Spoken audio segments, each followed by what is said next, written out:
Howdy, hello, and welcome back to watching me learn to knit as a longtime crocheter. I'm purling.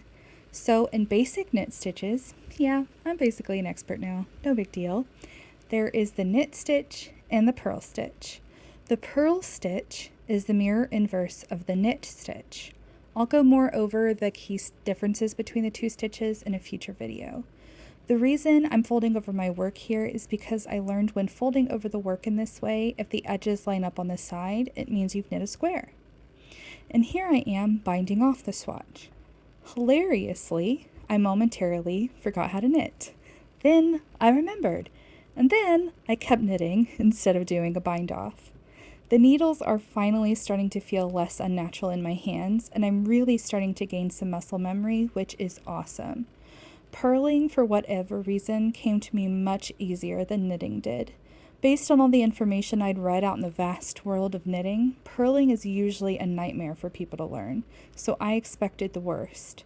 While it was easier for me to learn and felt more natural for my fingers, it did seem like even once I got the hang of it, it was a bit slower than the knit stitch.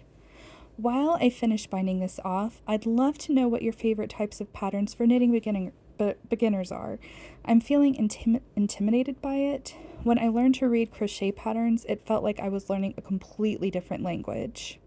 Now it's second nature, so I feel confident knitting will be like that too.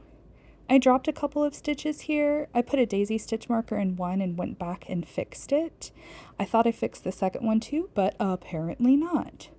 I'm still working on fixing drop stitches. Apparently, there's different methods for different stitches. Who knew? Not me. Now I do, and so do you. Hooray!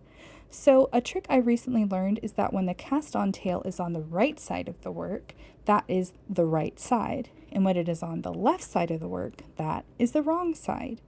I also learned that whether you're knitting or purling both sides, it's called the garter stitch. Look at me, learning and spreading all the knowledge. It definitely caused me some confusion, I'll tell you. I highly recommend joining some Discord channels for fiber arts. You can learn so much there, especially since Googling tends to require knowing what you're asking, and trust me, I do not.